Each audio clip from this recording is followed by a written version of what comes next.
ఈ భూమండలంలో ఒకేసారి 7 బాణాలు ప్రయోగించగల వీరుడు ఏకలవ్య.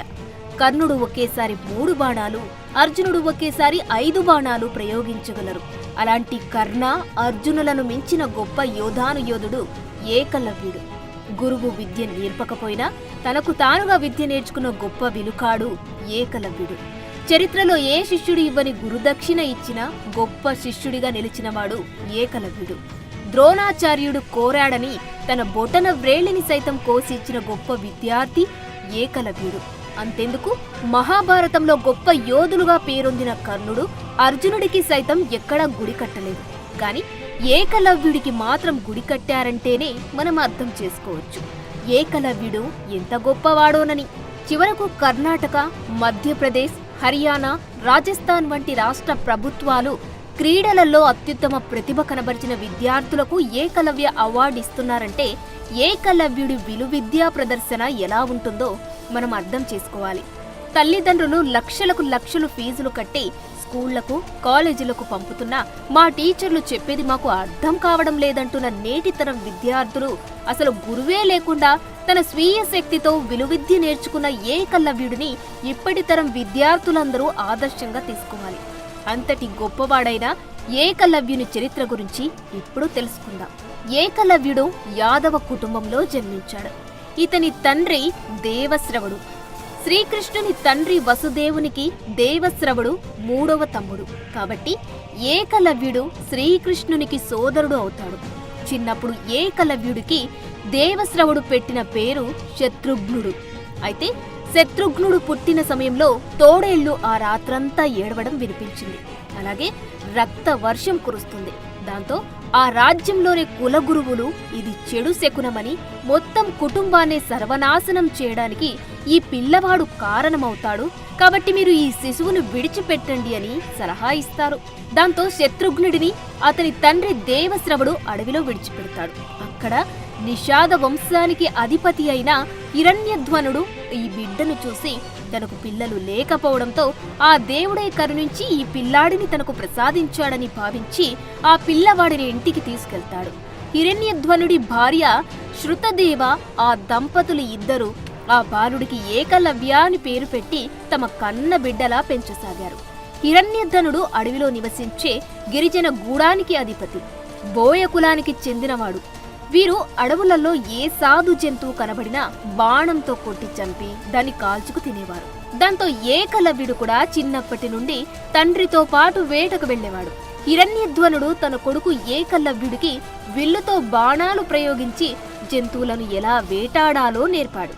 చిన్న వయసులోనే తను విలువిద్య నైపుణ్యంతో గురి తప్పకుండా బాణాలు వేసి అందరి హృదయాలను గెలుచుకున్నాడు ఏకలవ్యుడు. ఆ తర్వాత హిరణ్యధ్వనుడు శృతదేవలకు వృషాలి అనే ఆడపిల్ల జన్మించింది. తర్వాత కాలంలో వృషాలిని కర్ణుడు పెళ్లి చేసుకుంటాడు. అయితే విలువిద్యలో ఏకలవ్యుడి ప్రతిభా పాఠవాలను గమనించిన అతని తండ్రి హిరణ్యధ్వనుడు ఎలాగైనా తన బిడ్డను గొప్ప యోధుడిగా తయారు చేయాలని భావించాడు. ఆ కాలంలో భరతఖండంలో గొప్ప గురువుగా ఉన్న ద్రోణాచార్యుడు పాండవులకు, కౌరవులకు, అలాగే చాలా మంది రాజకుమారులకు విలువిద్య నేర్పుతున్నాడని విని ఏకలవ్యుడిని కూడా ద్రోణాచార్యుడి వద్ద విలువిద్య నేర్చుకోమని పంపుతాడు. ఎన్నో వ్యయ ప్రయాసాలకు ఓర్చుకొని కొండ కోనలను దాటుకొని ఏకలవ్యుడు ద్రోణుడి ఆశ్రమానికి చేరుకుంటాడు. ద్రోణుడి కాళ్లపై పడి నమస్కరించి తనకు కూడా విద్య నేర్పమని వేడుకుంటాడు. అందుకు ద్రోణుడు నీవెవరవని అడగగా నా తండ్రి హిరణ్యధ్వనుడు నిషాదుడని చెప్పగా నేను రాకుమారులకు మాత్రమే విద్య నేర్పిస్తాను, సూతులకు నేర్పించను అని కుల అహంకారంతో ద్రోణుడు మాట్లాడతాడు. చిన్నబుచ్చుకున్న ఏకలవ్యుడు ఎంత బ్రతిమాలినా ద్రోణుడు కనికరించకుండా ఆశ్రమం బయటకు వెళ్లగొడతాడు. ద్రోణుడి ఈ చర్య ఏకలవ్యుడిలో పట్టుదల మరింత పెంచుతుంది.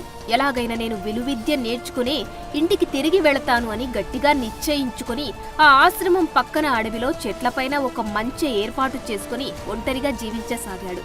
ప్రతిరోజు ద్రోణాచార్యుడు తన శిష్యులకు చెప్పే విలువిద్య ప్రయోగాలను దూరం నుండి చూస్తూ వాటిని సొంతంగా సాధన చేసేవాడు. ఒకసారి ద్రోణాచార్యుడు తన శిష్యులను తీసుకుని అడవిలోకి వచ్చి అతి శక్తివంతమైన అస్త్రశస్త్రాల ప్రయోగాన్ని నేర్పసాగాడు.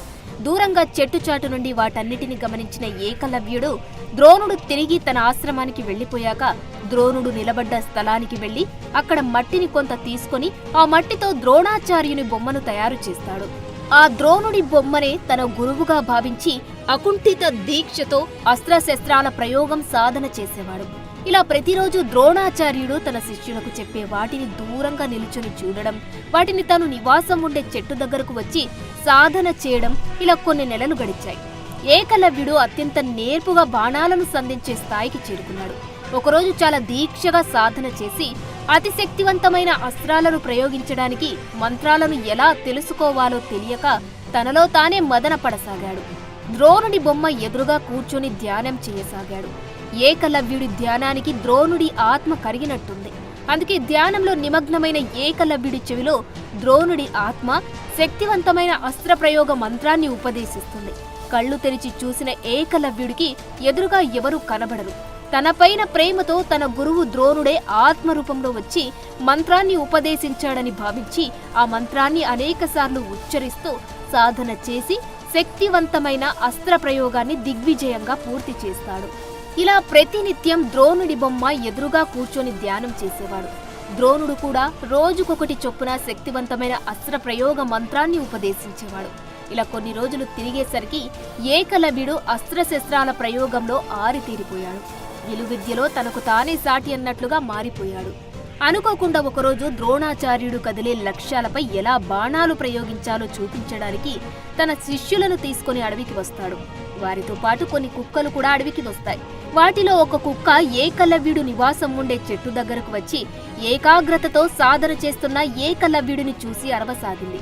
కుక్క అరుపులకు తన ఏకాగ్రత భంగమైన ఏకలవ్యుడు కుక్కను చూసి అది అరవకుండా ఉండేలా కుక్క నోటిపై ఒకేసారి 7 బాణాలు దానికి నొప్పి పుట్టకుండా ఉండేలా ప్రయోగిస్తాడు. ఆ బాణాలు కూడా 2 ఎగువ దవడకు, 2 క్రింది దవడకు, మిగిలిన 3 బాణాలు నేరుగా నోటిలోకి ప్రయోగిస్తాడు. అప్పుడు ఆ కుక్క నోరు మూయలేక అరవడం ఆపేస్తుంది.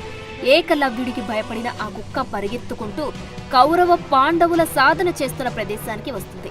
ఆ కుక్క నోటిలో ఉన్న బాణాలను చూసి ఆశ్చర్యపోయిన అర్జునుడు ఆ కుక్కకు నొప్పి పుట్టకుండా, దానిని చంపకుండా చాలా అద్భుతంగా బాణాలు వేసింది ఎవరా అని ఆలోచిస్తాడు. వెంటనే తన సోదరులను తీసుకుని అడవిలో వెతుక్కుంటూ ఏకలవ్యుడు సాధన చేస్తున్న ప్రదేశానికి వస్తాడు. అక్కడ ఏకలవ్యుడిని చూసి నీవేనా ఈ కుక్కకి బాణాలు వేసింది అని అడగగా అవును అని సమాధానమిస్తాడు ఏకలవ్యుడు. కుక్క చావకుండా అతి నేర్పుగా బాణాలు వేశావు, నీ పేరేంటి, నీకు విద్య నేర్పింది ఎవరు అని అర్జునుడు అడగ్గా నా పేరు ఏకలవ్యుడు, నా గురువు ద్రోణాచార్యుడు, ఆయనే నాకు ఈ విలువిద్య నేర్పాడు అని చెబుతాడు ఏకలవ్యుడు. ద్రోణాచార్యుడి పేరు వినగానే అర్జునుడి ముఖం మాడిపోతుంది. అక్కడ నుండి హుటాహుటిన ద్రోణాచార్యుని వద్దకు చేరుకొని గురువర్య, మీరు నన్ను మోసం చేశారు. ఈ భూమండలంలో నన్ను మించిన విలుకాడు లేకుండా నాకు అన్ని అస్త్రశస్త్రాలు నేర్పిస్తానని మాట ఇచ్చారు. కానీ నాకు పోటీగా మీరు వేరే శిష్యుడిని తయారు చేశారు. నాకు ఇచ్చిన మాట తప్పుతారా అని ద్రోణుడిని నిందిస్తాడు అర్జునుడు. అర్జునుడు వేసిన నిందారోపణకు బాధపడిన ద్రోణుడు అసలు ఏం జరిగింది అని అడగగా అర్జునుడు కుక్క గురించి, దానికి నేర్పుగా బాణాలు వేసిన ఏకలవ్యుడి గురించి చెబుతాడు. అప్పుడు అక్కడ ఉన్న కుక్కని, దాని నోటిలో ఉన్న బాణాలను చూసి ఆశ్చర్యపోయిన ద్రోణుడు ఎంతో గొప్ప విలుకాడైతేనే ఈ విధంగా బాణాలు సంధించగలడు, ఈ ఏకలవ్యుడు ఎవరు, ఇతని అస్త్ర ప్రయోగం నిజంగా అద్భుతం, అనన్య సామాన్యం, నేను ఆశ్రమం బయట వేరే ఏ శిష్యుడికి విద్య నేర్పలేదే అని ఆలోచించి అర్జున, నేను ఒకసారి అతన్ని చూడాలి అని అంటాడు. అప్పుడు అర్జునుడు ద్రోణుడిని వెంట పెట్టుకుని ఏకలవ్యుడి దగ్గరకు తీసుకువస్తాడు. వీళ్ళిద్దరూ వెళ్లేసరికి ఏకలవ్యుడు చాలా ఏకాగ్రతతో విలువిద్య సాధన చేస్తుంటాడు. ఏకలవ్యుడి సాధన చూసిన ద్రోణుడు ఎంతో ముచ్చట పడతాడు. తర్వాత కొంతసేపటికి ద్రోణుడిని చూసిన ఏకలవ్యుడు పరిగెత్తుకుంటూ వచ్చి శిరస్సు వంచి నమస్కరించి ఇన్నాళ్లకు నన్ను కరుణించావా గురుదేవా అని అతిథి మర్యాదలు చేస్తాడు. అతని గురుభక్తికి సంతోషించిన ద్రోణుడు ఏకలవ్య, నీవు ఎవరు అని అడుగుతాడు. ఎందుకంటే అప్పటికే ఏకలవ్యుడిని చూసి కొన్ని సంవత్సరాలు గడవడం మూలంగా ఏకలవ్యుడిని పోల్చుకోలేకపోతాడు ద్రోణుడు. అప్పుడు ఏకలవ్యుడు, గురుదేవా, నేను నిషాద వంశానికి అధిపతి అయిన హిరణ్యధ్వనుడు కుమారుడను, మీ వద్ద విద్య నేర్చుకోవాలని ఒకసారి వచ్చాను. కాని మీరు నాకు విద్య నేర్పనన్నారు. ఎలాగైనా నేను గొప్ప విలుకాడిని కావాలని ఇంటికి కూడా వెళ్లకుండా ఇక్కడే ఈ అడవిలోనే ఉంటూ ప్రతిరోజు మీరు శిష్యులకు బోధించేటప్పుడు దూరం నుండి చూస్తూ సాధన చేసేవాడిని. అంతేకాదు నేను మీ కాలి మట్టితో మీ బొమ్మను తయారు చేశాను అని ఆ బొమ్మను ద్రోణుడికి చూపిస్తాడు. అచ్చు తనలాగే ఉన్న ఆ బొమ్మను చూసిన ద్రోణుడు ఏకలవ్యుడి కళా నైపుణ్యానికి అచ్చరువు పొందుతాడు. అప్పుడు ఏకలవ్యుడు, గురుదేవా, నేను ప్రతినిత్యం మీ బొమ్మ ముందు కూర్చొని ధ్యానం చేసేవాడిని.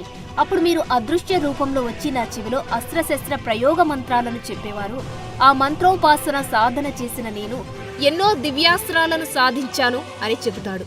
దాంతో చాలా ఆశ్చర్యానికి గురైతాడు ద్రోణుడు. నిజంగా ఏకలవ్యుడి గురుభక్తి చాలా గొప్పది. నాకు తెలియకుండానే నా ఆత్మ తన శిష్యుడి కోసం పరిగెత్తుకు వెళ్లి అతనికి విలువిద్యను బోధించింది. నిజంగా గురు శిష్యుల సంబంధం చాలా గొప్పది. దానికి కులమతాలు ఉండవు. ఈ ఏకలవ్యుడు శిష్యులలో ప్రథమ స్థానంలో ఉంటాడు అని మనసులో అనుకుంటాడు. తర్వాత తన పక్కనున్న అర్జునుడిని చూస్తాడు. అర్జునుడు కూడా తదేకంగా తననే నిందిస్తున్నట్లు చూడడంతో ఏమి చేయాలో పాలుపోక ఆలోచిస్తుంటాడు. ఈ భూమండలంలో అర్జునుడిని మించిన విలుకాడు లేకుండా అన్ని అస్త్రశస్త్రాలు నేర్పిస్తానని మాట ఇచ్చాను. ఇప్పుడేమో ఏకలవ్యుడు సొంతంగా సాధన చేసి అర్జునుడిని మించిన గొప్ప విలుకాడయ్యాడు. ఏకలవ్యుడు ఇలాగే ఉంటే అతని ముందు అర్జునుడు ఎందుకు పనికిరాడు. ఎలాగైనా ఏకలవ్యుడిని తగ్గించాలి అని మనసులో అనుకుని ఏకలవ్యుడితో ఇలా అంటాడు. ఏకలవ్య, నన్ను నీ గురువుగా భావించావు. నా ప్రతిమ తయారు చేసి పూజించావు. నేను అదృశ్య రూపంలో చెప్పిన మంత్రాలను సాధన చేసి అనేక దివ్యాస్త్రాలను సాధించావు. సంతోషం. కాని గురు శిష్యుల రుణం తీరాలంటే శిష్యుడు గురువుకు ఏదైనా గురుదక్షిణ ఇవ్వాలి అని అంటాడు. అప్పుడు ఏకలవ్యుడు, గురుదేవా, మీరు గురుదక్షిణగా ఏమి కావాలో చెప్పండి. నాకు సాధ్యం కానిది ఏమీ లేదు. మీరు నేర్పిన దివ్యాస్త్రాలతో ఈ విశ్వంలో దేనినైనా గెలిచి మీకు కానుకగా సమర్పిస్తాను అని చెప్పగా, ఏదైనా ఇస్తావా? మాట తప్పవుగా అని ద్రోణుడు అనగా, నా గురువు మీద ఆనా, ఏదైనా కోరుకోండి. చివరకు నా ప్రాణమైన గురువు కోసం సంతోషంగా అర్పిస్తాను అని ఏకలవ్యుడు చెబుతాడు. తన కోసం ప్రాణాలు ఇవ్వడానికి సిద్ధపడ్డ ఏకలవ్యుడి గురుభక్తిని చూసిన ద్రోణుడి హృదయం సంతోషంతో ఉప్పొంగుతుంది. నిజంగా ఏకలవ్యుడు చాలా గొప్పవాడు. తన సొంతంగా విద్య నేర్పకపోయినా నా కోసం తన ప్రాణం ఇస్తానంటున్నాడు. ఇలా ఎంతమంది శిష్యులు తమ గురువుల కోసం ప్రాణాలు ఇస్తానంటారు అని మనసులో అనుకొని బయటకు మాత్రం, నాయనా ఏకలవ్య, నాకు నీ ప్రాణం అక్కర్లేదు. నీ కుడి చేతి బొటన వేలిని కోసి ఇవ్వు చాలు అని అంటాడు. ద్రోణుడి కోరిక విన్న అర్జునుడు అలాగే స్తబ్దుగా ఉండిపోతాడు. కుడి చేతి బొటన వ్రేలిని కోసి ఇవ్వడం అంటే ఇక ఈ జన్మలో ఏకలవ్యుడు బాణాలు ప్రయోగించలేడు. నాకు ఇచ్చిన మాట నిలబెట్టుకోవడం కోసం ద్రోణుడు ఏకలవ్యుడిని చాలా పెద్ద కోరిక కోరాడు. దీని అంతటికి కారణం తనే అని బాధపడసాగాడు. ద్రోణుడి కోరికను అర్థం చేసుకున్న ఏకలవ్యుడు బాధపడలేదు. తను ఇక ఈ జన్మలో బాణాలు వెయ్యలేకపోయినా కనీసం గురువు అడిగిన గురుదక్షిణను కాదనకుండా ఇచ్చిన శిష్యుడిగా చరిత్రలో నిలిచిపోతే చాలు అని అనుకుని ఒక బాణం తీసుకుని దాని చివర కొనతో తన కుడి చేతి బొటన వేలిని కోసుకొని దానిని సంతోషంగా తన గురువైన ద్రోణుడి పాదాలకు సమర్పిస్తాడు. ఏకలవ్యుడి త్యాగానికి తన కళ్ళ నుండి కన్నీరు కారుతుండగా బాధతో, ఏకలవ్య, నీవు తప్పక ఒక గొప్ప శిష్యుడిగా చరిత్రలో చిరస్థాయిగా నిలిచిపోతావు అని అతన్ని ఆశీర్వదించి అర్జునుడిని తీసుకుని అక్కడి నుండి తన ఆశ్రమానికి వెళ్లిపోతాడు ద్రోణుడు. ఇక తనకు కూడా ఆ అడవితో అనుబంధం తీరిపోయిందని భావించిన ఏకలవ్యుడు తన చేతి గాయానికి ఆకుపసరతో కట్టుకొని కొన్ని రోజుల పాటు ప్రయాణించి తన గూడానికి తిరిగి వెళ్లిపోతాడు. అక్కడ చాలా సంవత్సరాల తర్వాత ఏకలవ్యుడిని చూసిన అతని తల్లిదండ్రులు హిరణ్యధ్వనుడు, శృతదేవలు జరిగిందంతా తమ బిడ్డ ద్వారా తెలుసుకుని బాధపడతారు. తమ బిడ్డ గొప్ప విలుకాడు కాకపోయినా కనీసం ప్రాణాలతో ఉన్నాడు చాల్లి అని అనుకుని తృప్తి పడతారు.